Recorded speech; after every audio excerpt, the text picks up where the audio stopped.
Welcome to Your Path to Nonprofit Leadership, the weekly podcast that features the very best in career development in the nonprofit sector.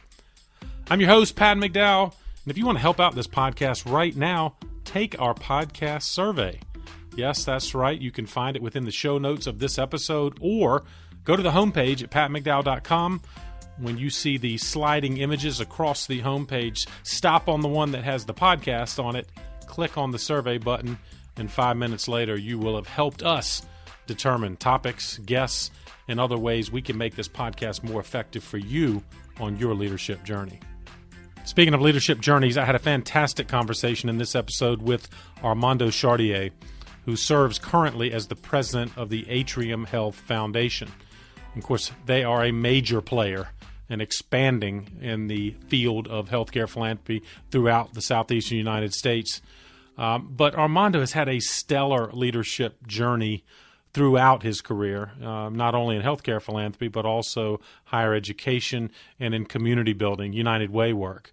And for all of the leadership topics that we discussed, I thought it was telling and important that Armando came back to the topic of philanthropic culture.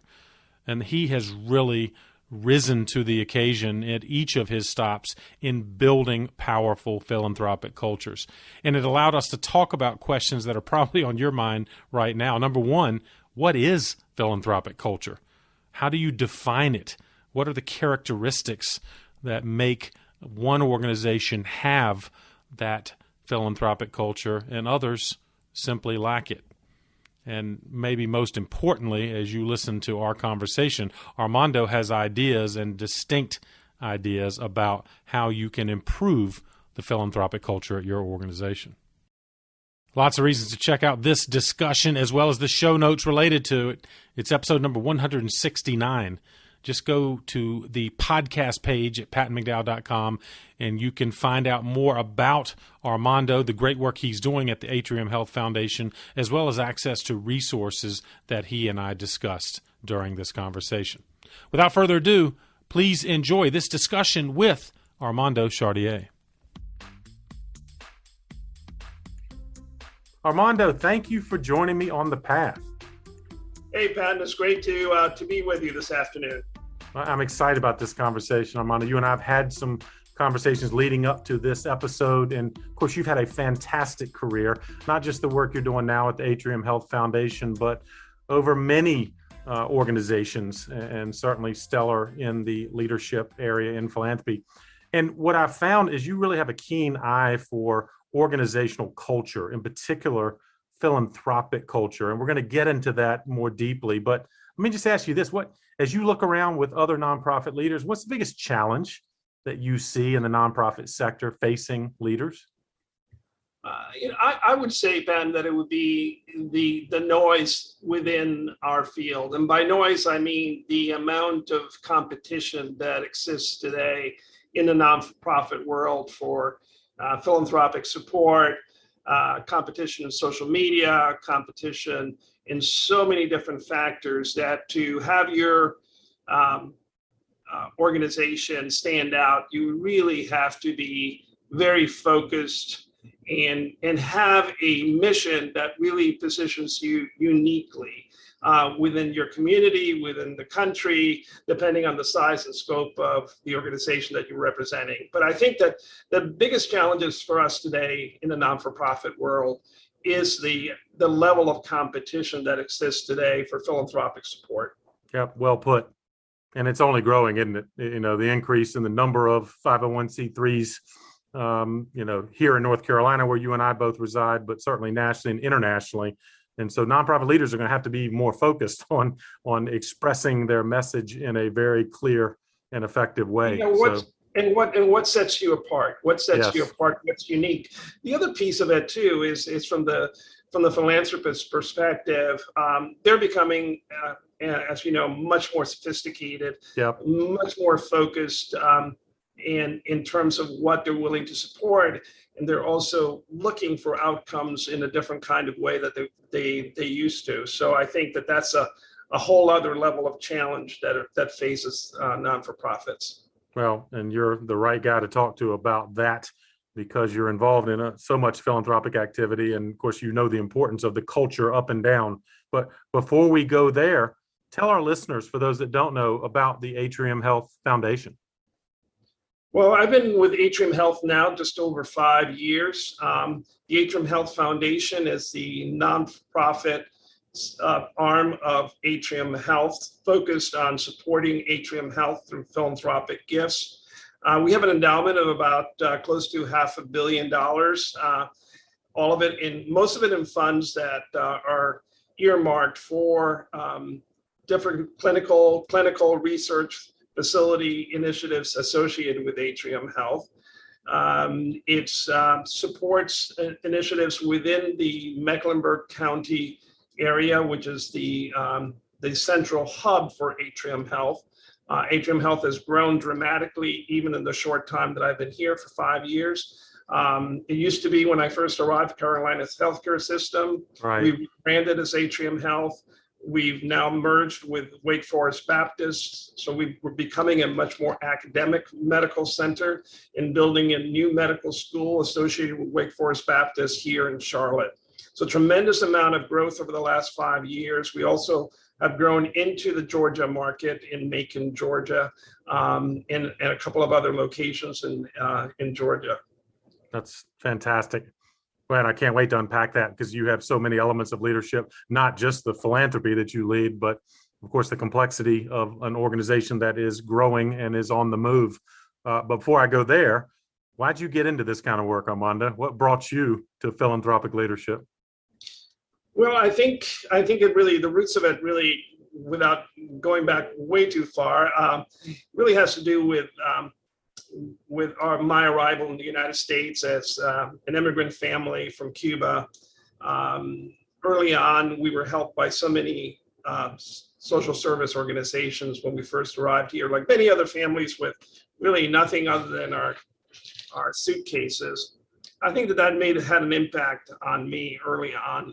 And as I began to look at career paths, the non-for-profit world, the mission of giving back to society that gave us so much when we first arrived in this country was very compelling to me. So I ended up going to get a master's and an advanced degree from the University of Pennsylvania in social policy and research, and then went to work in Washington and have worked in higher education, but more recently over the last 21 years in healthcare philanthropy.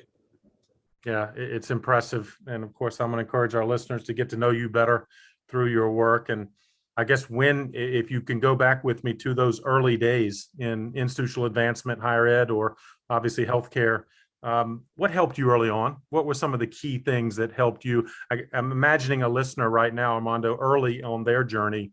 What helped you early on that's, of course, you've succeeded even beyond now?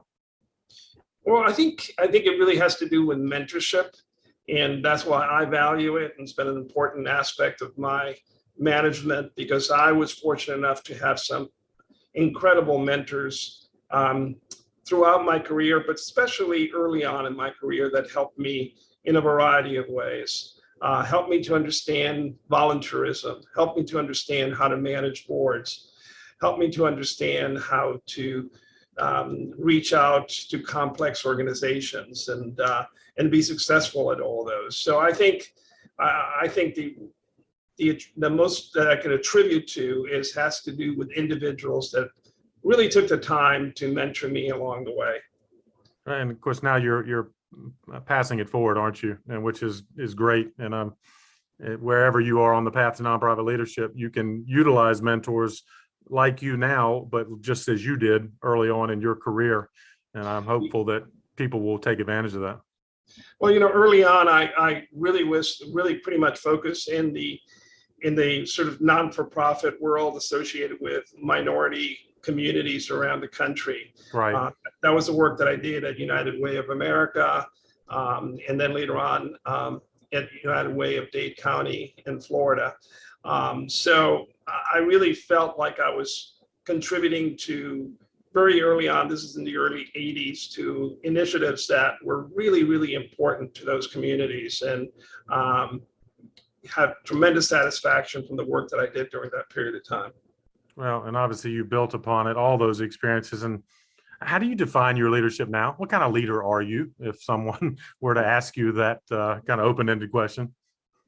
I would say that I'm an enabler. I'm the kind of a manager that helps individuals that report up to me be successful at what they do.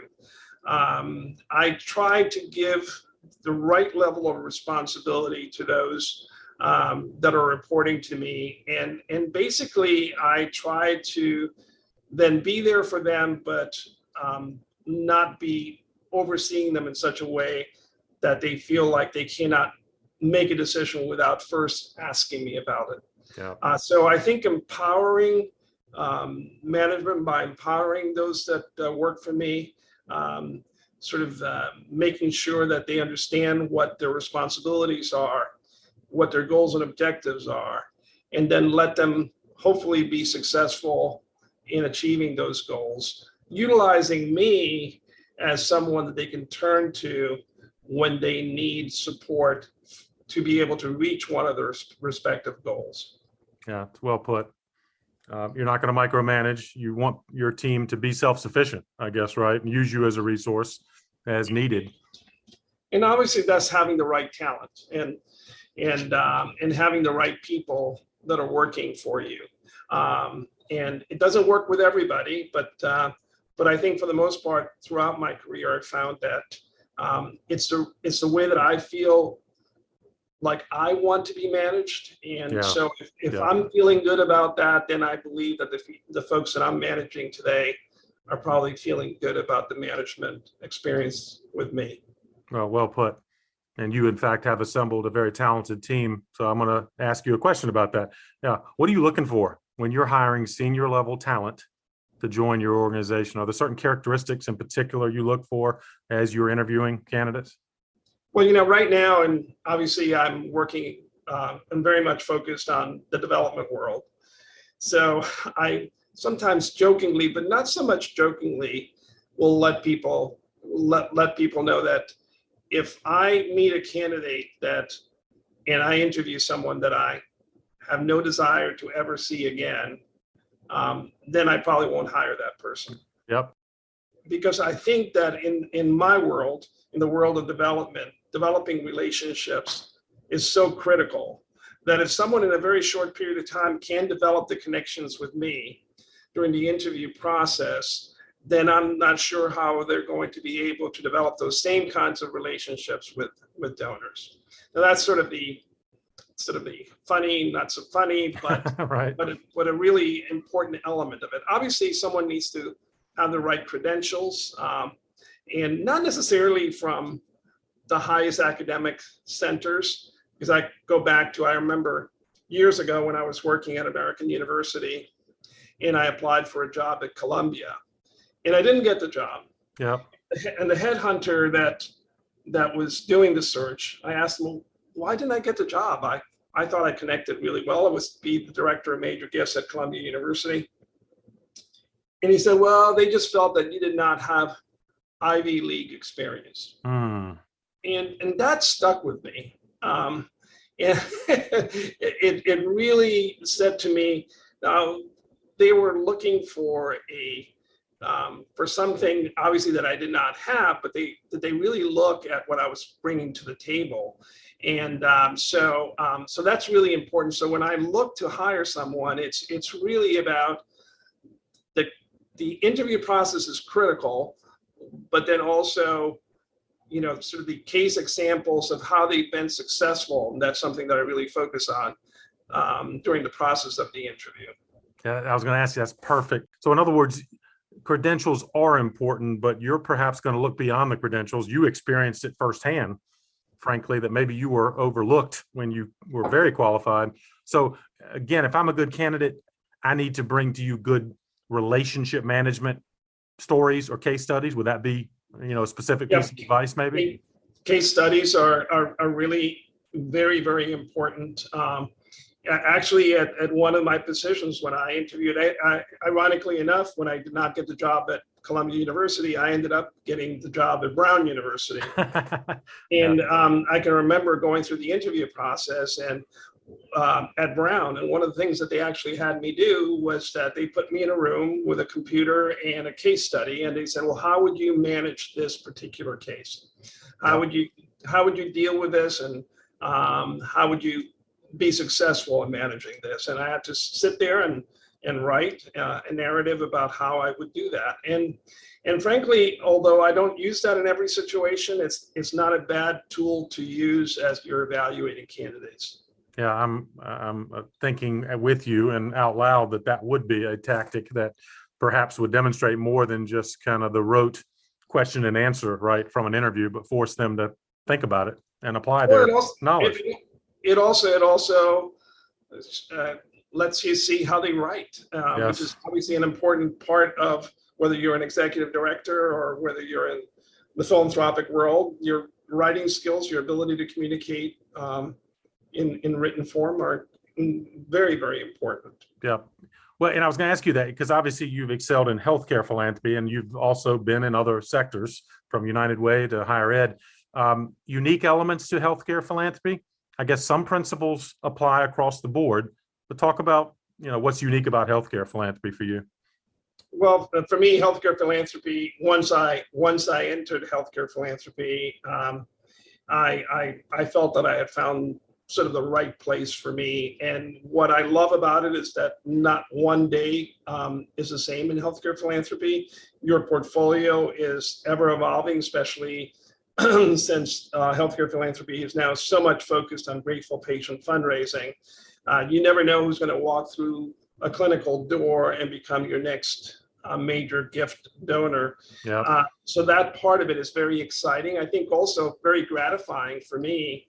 My mother died of cancer early on when I was only 14 years old. Oh, wow. And so I think that the fact that every day I'm working to help support some kind of research that hopefully will assess someone who is in dire need of care, being able to fund community initiatives that deal with health equity, all of that, I think I get tremendous satisfaction from the work that I do in healthcare philanthropy. Yeah, clearly, and you've done it well. And I think there is a passion inherent in a lot of the healthcare philanthropy world, I'm sure, large or small organizations. And the other thing is that it's a very complex, evolving healthcare is all of those things. It's evolving very rapidly. It's changing very rapidly. So understanding healthcare presents a challenge in and of itself beyond what you're being asked to do in terms of helping the organization philanthropically. I mean, clearly there's a lifelong learning element as healthcare itself evolves so quickly. How do you keep up with it? I'm imagining other leaders like you that the field changes so quickly, the technology, the science. So do you find you're having to almost constantly, continue to study the work you do? Yes. It's again, meeting with clinical leadership on an ongoing basis keeps me well informed of new trends in healthcare. I think that's a really important aspect of the work that I do as the president of the foundation. I have individuals that focus on specific clinical lines like cancer, heart and vascular, children's service lines. And they have the primary responsibility for supporting those areas. But as the overall head of the foundation, my responsibilities are overarching. Right. And so I have to know enough about what's going on in each one of those areas to be able to support my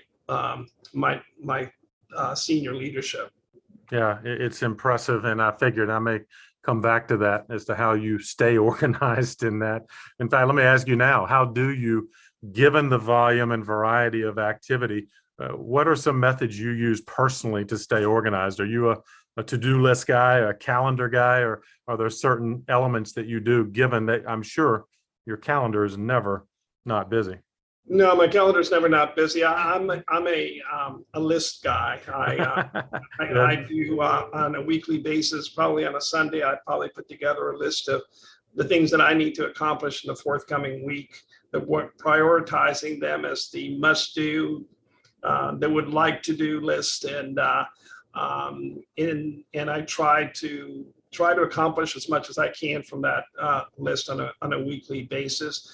My responsibilities are I report directly to the CEO of one of the largest health systems in the country. Yep. So I need to keep him informed of what's happening in the philanthropic world, in healthcare philanthropy. And obviously I also report to a board, a foundation board, and the chair of the foundation as well. So one of my splitting my time between what I do externally and supporting the individuals that I report to, but then obviously internally in managing the foundation, every element of the foundation. So it's managing the amount of time that I'm doing both.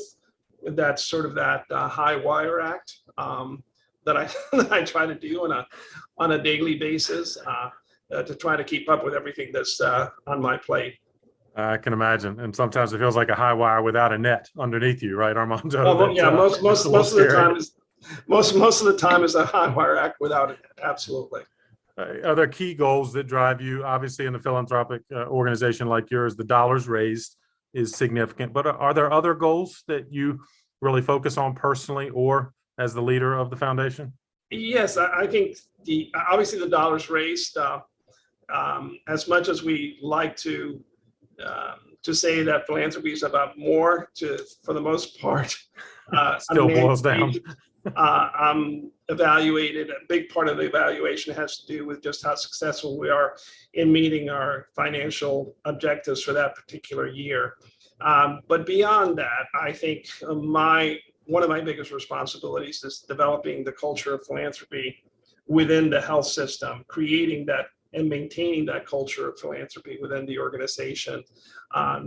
Healthcare is from a lot, as opposed to university fundraising and perhaps some others, it's fairly new to the fundraising world. I mean, relatively speaking, that is, in terms of the amount of attention that healthcare entities are now focused on philanthropy, as opposed to years ago when it was sort of like a sidebar and it was a nice thing to have, and but not an essential.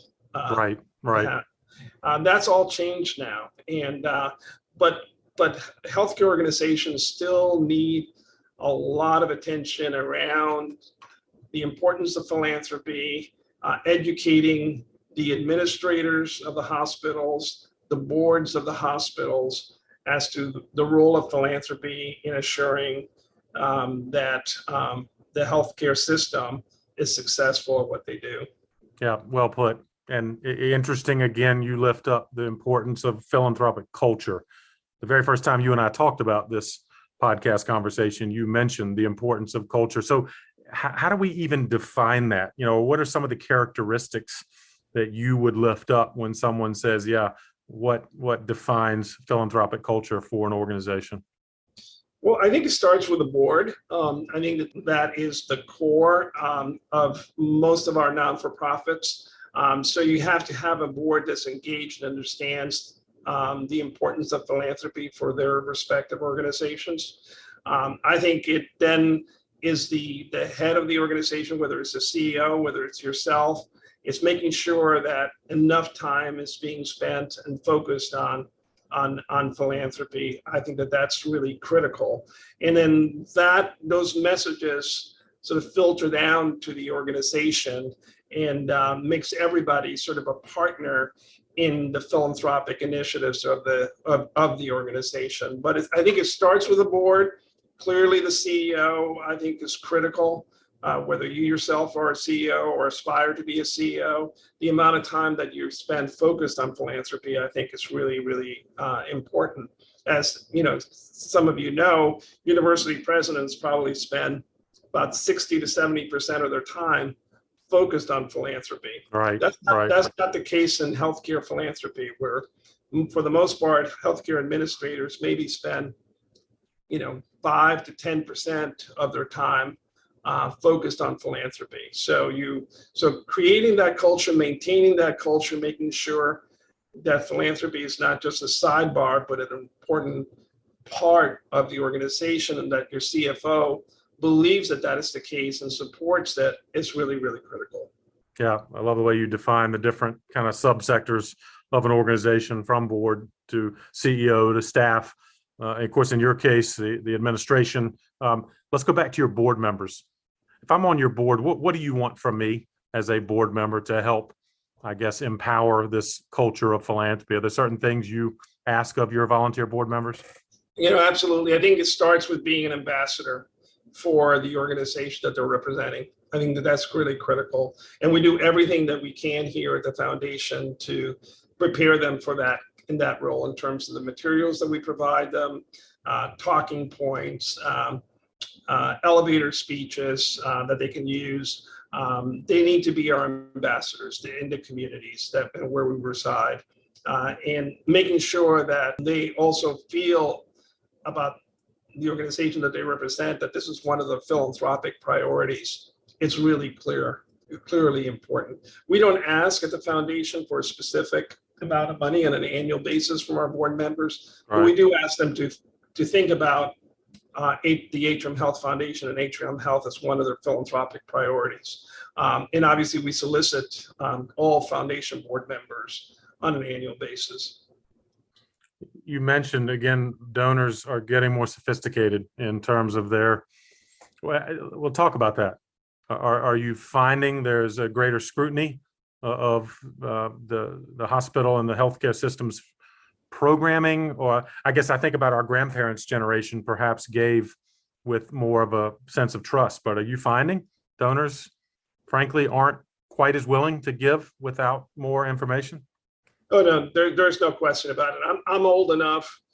If anybody looks through my resume, they'd realize we're not going to put a date on you, Armando. That I'm old enough to remember when local United Ways would have community boards, and the money would go to those community boards within United Way to make decisions about which non-for-profits within their respective communities would get funding.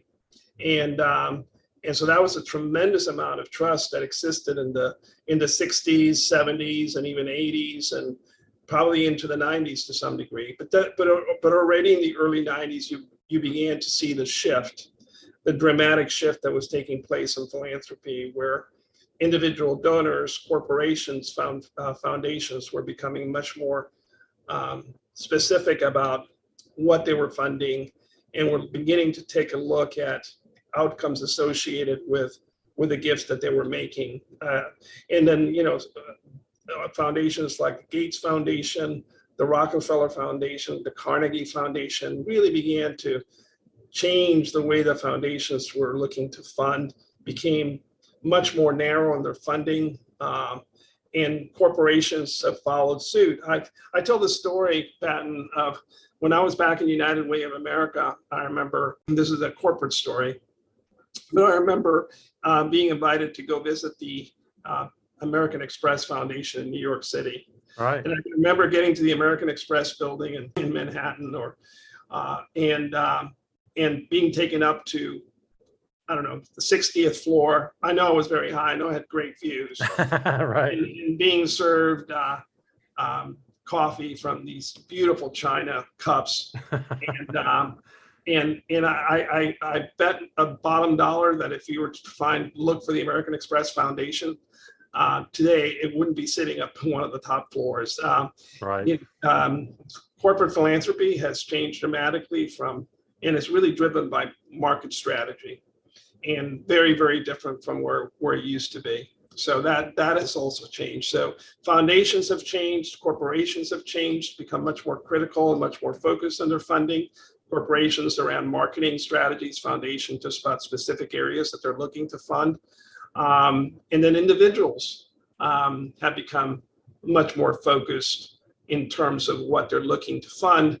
And again, much more critical in looking for outcomes associated. So stewardship of those donors, all of the three, are really critical. If there's one thing that I would say for anybody who's taking on an executive role or a head of philanthropy role, is that your stewardship is one of the most critical areas that you can focus on, because those are going to be your best future donors, the ones that are already given. Yeah, I was guilty as a fundraiser myself. You're right. I was often chasing the shiny new donor, so to speak, and forgetting that their donors already engaged in our organization, right? And well, how are there elements to your stewardship strategy, Armando, that are critical? It sounds like outcomes or information is something you focus on, but what else do you do to steward current donors?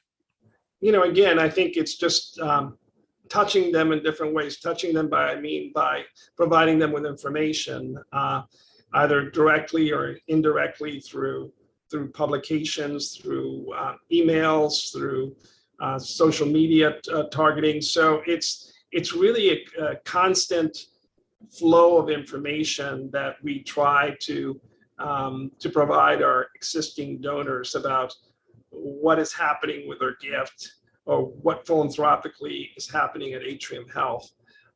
So yes, so I think it's not just one method, but it's it's different kinds of efforts, and even smaller events that are really targeted on recognizing someone's gift are really important. Yeah, good point. And personalizing, right, the experience for your donors and making sure we're responsive to what they want and what they need. And let me ask you this, because there are other listeners, large organization fundraisers. You have a large organization, obviously. So what do you do with the donor that says, Armando, y'all have plenty of money, you're huge. How do you still make the case for their philanthropy? Well, it's in healthcare, yes, that's absolutely the case, but it's also the case in university fundraising that have deep endowments. Look at Harvard University, with one exactly of the biggest endowments in the world, and yet people continue to provide philanthropic support for Harvard University. In the case of healthcare, in the case, I talk about margins. The margins are paper thin in healthcare in terms of the money that you would consider profit that we really reinvest back into the healthcare organization. We're talking about 2 to 3% margins. Right. And that's a successful, in today's world, that's a successful healthcare system. So in terms of if you talk about the margins and then you put that into perspective with the impact that philanthropy could make in terms of helping the organization be able to do things that it wouldn't otherwise, because those margins won't allow it, just basically for the level of upkeep that's needed to keep a healthcare system running is just enormous. So the reinvestment of that 1%, 2%, 3%, 4% in some organizations is just really critical. So right. Philanthropy is what allows you to do things that you would otherwise be able to do, whether it's community outreach initiatives, again, funding research, helping to build new facilities, all of that philanthropy plays a very, very important role. Yeah, well done. You did an impromptu case for support, and I knew you do it well. And so I'm thankful for that. And that's something I think we need to think about, regardless of the size of our organization. You said it from the very beginning, that we have to make a clear and compelling case for our organization, and you did exactly that. Let me ask you about another trend, of course, facing all organizations, nonprofit, for-profit, is hybrid virtual workspace. I'm wondering, are you seeing differences in how your team is interacting? I guess I don't think many organizations are back to the office as usual, but tell us how it's affecting you all. Yeah, and we're working on a hybrid model. So my team has selected individually the dates that they are looking to work from home and the dates that are looking to work from at the office. It's generally a 2 to 3, 2 days at home, 3 days in the office. But in some cases is 2 days in the office and 3 days at home. We've given tremendous amount of latitude to our teammates to be able to choose what works best for them. I think if there are lessons that have learned from the pandemic is the fact that we were successful fundraising virtually. We kicked off a $500 million campaign here at Atrium Health We went public with it in the middle of a pandemic. Wow. And we're now approaching $250 million, so halfway to our goal, having more than half of the current campaign being in a virtual environment, principally in a virtual environment. Obviously, that's been changing somewhat. But I think, when I talk to my counterparts around the country, I'm in a number of organizations that we meet with my counterparts from major academic medical centers. Some of them are totally virtual. The Mayo Clinic is totally virtual. I mean, the Philanthropic Initiatives is totally virtual. And then there's those that are, that really want their people back behind their desks. I don't know how they're going to do that, because I think the challenges that we all face in terms of hiring and retaining professionals, it's really more difficult than ever to be able to do that, more competitive than ever. So providing individuals with the opportunity to work in a hybrid or a virtual environment, I think is really, really important. Yeah, you anticipated my question, because I would just think it's going to be hard when the talent has opportunities that include a flexible or hybrid work schedule. Those organizations that are forcing everybody to come back in the office, I think, are going to struggle. Is that fair? Oh yeah, no, I mean, I agree. I mean, my counterpart at Mayo, which is one of the largest healthcare philanthropy organizations in the country, they raise over 500. They raise what I'm raising in a campaign in 1 year, over $500 million on an annual basis. She's working remotely from San Francisco, and as everybody should know, Mayo is in Rochester, in the middle of nowhere, right. And obviously very successful. But their team is totally virtual, and so is she. Would you entertain members of your team that don't live here where you're headquartered here in Charlotte, North Carolina? Is that possible, or do you still need some connectivity, I guess, to your team? No. Well, it depends on the function. Yeah. I think it's there are functions that I think could be supporting us from anywhere in the country. Yep. I think research and analytics could be based anywhere in the country and still be supportive of us. Some of our communications team could be working virtually from just about anywhere. So yes, there are functions within my organization that could certainly work 100% virtually, and maybe not even in the Charlotte region. Any other trends as you look in your crystal ball for the future of healthcare philanthropy? Clearly the pandemic has forced a lot of things to be reconsidered, but I wonder, is anything else as you look forward that is going to be different? Well, I think the what's happening here at Atrium Health, the growth and the mergers and health systems are continuing to merge and become larger health systems that presents opportunities from a healthcare perspective. I think the size provides opportunities to lower costs, but from a philanthropic perspective, it represents challenges in terms of how do you integrate philanthropy in a health system that's in multiple states. Right. What makes sense? Philanthropy, for the most part, in healthcare and in many other areas, it's very much local. Right. So you've got to maintain that focus. But what makes sense for, from an enterprise perspective to move into an enterprise function, and what makes sense to keep local. So I think those are the decisions that many healthcare systems around the country are beginning to make. Some of them have already made them, but I think that's in the realm of philanthropy and healthcare. That's sort of the challenges that many organizations face. It strikes me, Armando, that if I'm going to be in healthcare philanthropy in a leadership role, I almost need to study mergers and acquisitions, or you say enterprise. I mean, is it fair? I mean, is that kind of be the changing nature of leadership in healthcare? Because you're right, it's not a small town kind of hospital foundation anymore. No, it continues to evolve and grow and change. Healthcare philanthropy at Atrium Health is not integrated like it is in some other healthcare systems. If you look around the country, everybody's in a different place. Some are fully integrated. Intermountain Health is a good example. out in Utah is a fully integrated philanthropic entity. We're not. We have separate foundations and that support Atrium Health. As I said, we are principally focused on the main campus for Atrium Health, sort of the core campus. But we have a foundation in Winston-Salem that supports Wake Forest Baptist, and we have foundations in Georgia that support the hospital systems down there as well.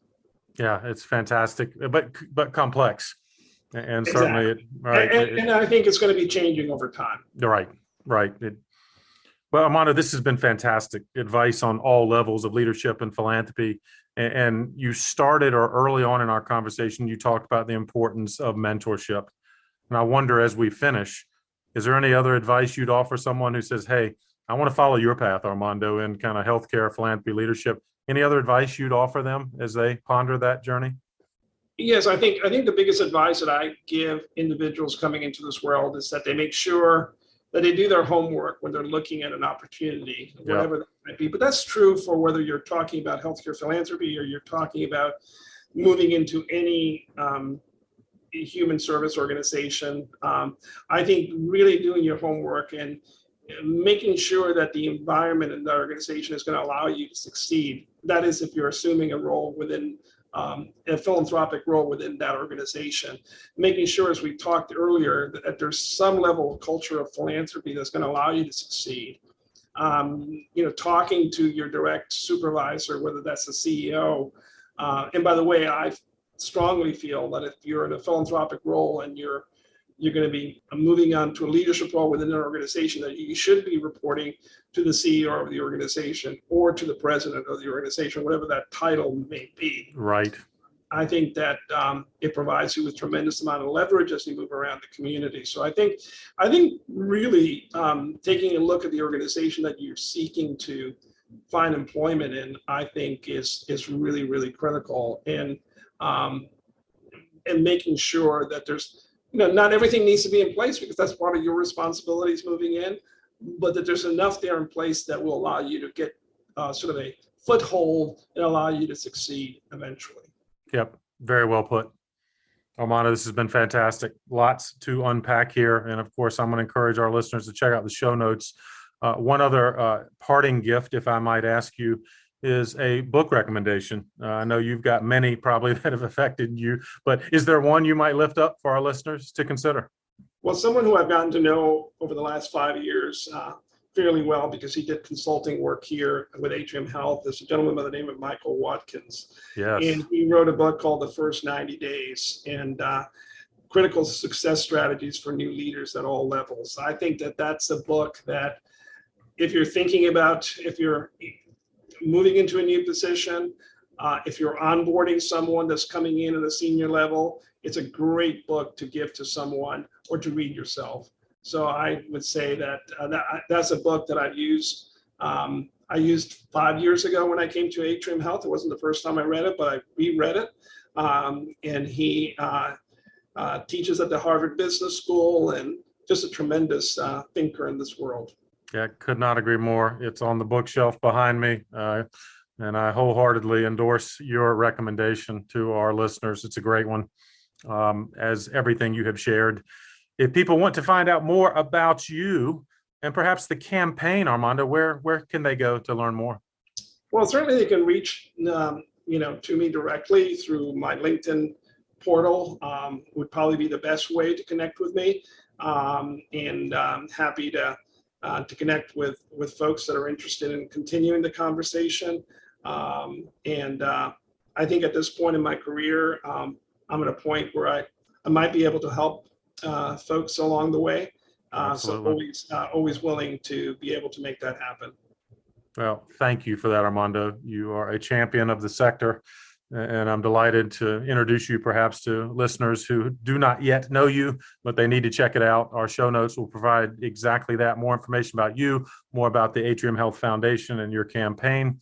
And for all of this, I want to thank you for joining me on the path. Absolutely. It's been a pleasure.